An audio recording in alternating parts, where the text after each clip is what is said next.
Hello everyone, my name is Yordan Arya and I'm from SMA 1 IPA A. And today we are going to discuss the concept about simple machines. Before that, what is a machine? A machine is a tool that eases us to perform work. The machine trades off input force against movement to obtain a desired amplification in the output force.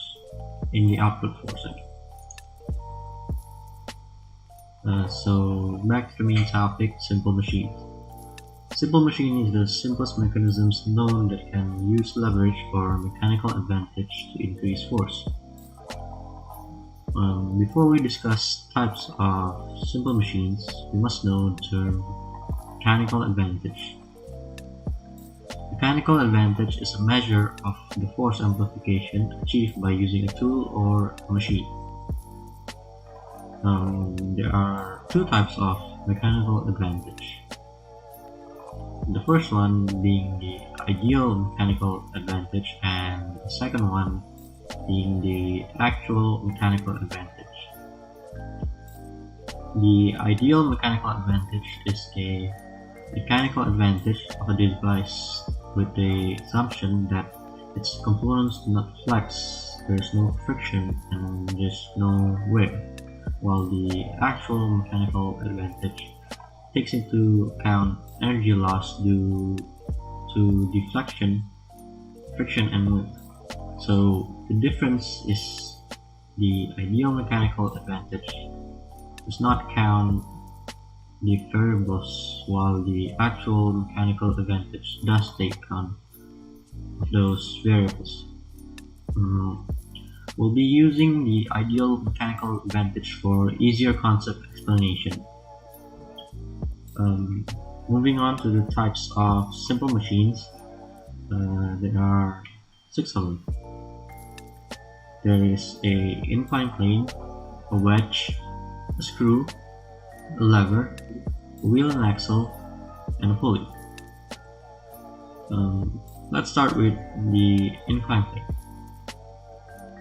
An incline plane is a surface tilted at an angle that is higher on one end, commonly used to move heavy loads over vertical obstacles. How could an inclined plane affect the force you apply from ground level to the higher level? We could move, let's say, a box from B to A or C to A. Does it require the same amount of energy from B to A or C to A, and which path is easier? The work from B to A is the same from C to A. Let's say a box with a mass of 10 kilograms. To lift the box from B to A, you need to apply an upward force equals to weight force times the height. So work equals mgh with a mass of 10 kilograms and gravitational acceleration of 9.8 meters per second squared, and the height is 1 meter, so mass times gravity times height equals to 98 joules. So that is the amount of work required to lift a box from B to A. Now, to move the box from C to A, we could use the value we get from this equation, because the work from B to A equals to C to A. So 98 equals force times distance. Force times 5 equals to 19.6 newtons. The force required to lift the box is equal to mg, so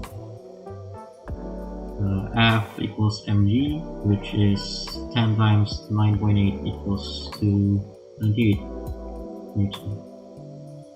So in conclusion, the work, no matter which route you take, is the same, but because B to A is shorter in distance than C to A, you use more force for a shorter distance from C to A, it will uses less force but with a longer distance.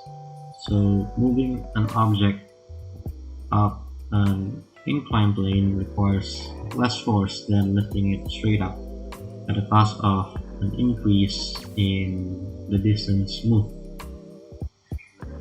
The mechanical advantage of an inclined plane is equal to the ratio of the length of the surface to the height it has. The length is 5 meters and the height is 1 meter, which gives you the mechanical advantage of height.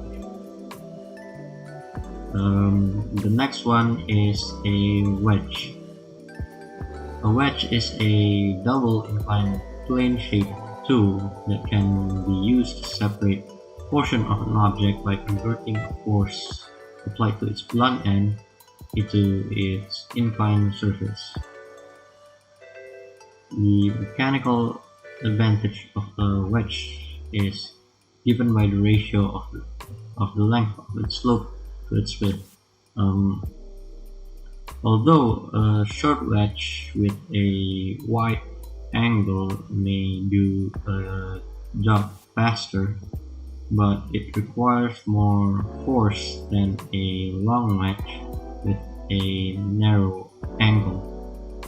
The concept of the wedge is pretty much similar to the inclined plane. Moving on to the screw. A screw is an inclined plane wound around a cylindrical tube that converts rotational motion to linear motion. In the picture with the figure tagged with the letter P, it's called the pitch, which is the distance between the screw threads. The smaller the pitch, the greater the mechanical advantage. Moving on to the fourth one, the lever. A lever is a simple machine with a surface or rod pivoted at a fixed hinge or fulcrum. The lever is divided into three types or classes, which is class 1 with the fulcrum between the effort and resistance, or in the other words, the load. Class 2 with resistance between the effort and fulcrum. Class 3 with the effort between the fulcrum and resistance. Before we get into the illustration, we need to know the law of the lever, which was proven by Archimedes using geometric reasoning. It shows that if the distance A from the fulcrum to where the input force is applied is greater than the distance B from the fulcrum to where the output force is applied, then the lever amplifies the input force. On the other hand, if the distance A from the fulcrum to the input force is less than the distance B from the fulcrum to the output force, then the lever reduces the input force. To understand the concept of lever, here's the illustration. A lever has a formula of input force times input arm equals to output force times output arm. Let's just see the example here. The input force is equals to 20 newtons, and the input arm has a length of 4 meters, and the output arm is equal to 1 meter. How much is the output force? Because the output arm is shorter than the input arm, then the output force should be greater based on the law of the lever. The input force times input arm equals to output force times output arm. So 20 times 4 meters equals to output force times 1 meter. 20 times 4 equals 80. 80 divided by 1 equals 80. So the output force is 80 newtons. The mechanical advantage of this lever is output force divided by input force, or output arm divided by input arm. Both of them will give the same answers.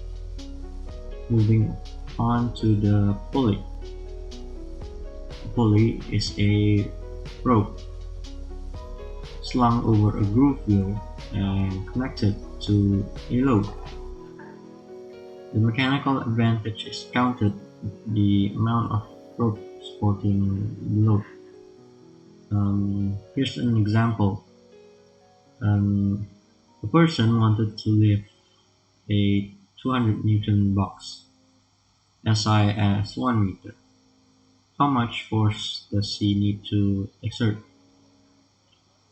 By the meaning of the mechanical advantage is counted by the amount of rope supporting the load. It means by there's two supporting chains right here and here. In an ideal situation, the tension of both chains should be the same. That's why we are using the ideal mechanical advantage. So both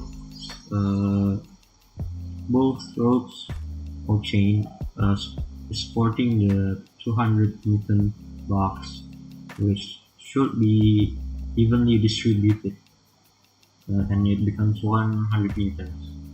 The tension of the whole set of chain is 100 newton. So the guy right here is pulling down 100 newton of force, which is the input force, and the output force is the box, 200 newtons. The mechanical advantage of this pulley right here is 2, because the output force divided by the input force is 200 divided by 100 equals to 2. In order to pull the box as high as 1 meter, the guy must pull the chain by 2 meters, because in order to decrease the length right here and here by 1 meter, so 1 meter here and 1 meter here, so it should be 2 meter right here. The chain decreased by 1 meter but adds up to 2 meter. Work equals force times displacement. So 200 newtons times 1 meter equals to 200 joules. And the guy right here pulls 100 newtons with the displacement of 2 meters equals 200 joules. The work required stay the same but differ in this distance and force. The machine extends the distance in return for less force needed. The last one is a wheel and axle. The wheel and axle is a wheel attached to a smaller axle so that these two parts rotate together, in which a force is transferred from one to the other. The larger the ratio, the greater the multiplication of force created or distance achieved. The concept of wheel and axle is similar to a pulley. The weight hangs in here and gets pulled in here. So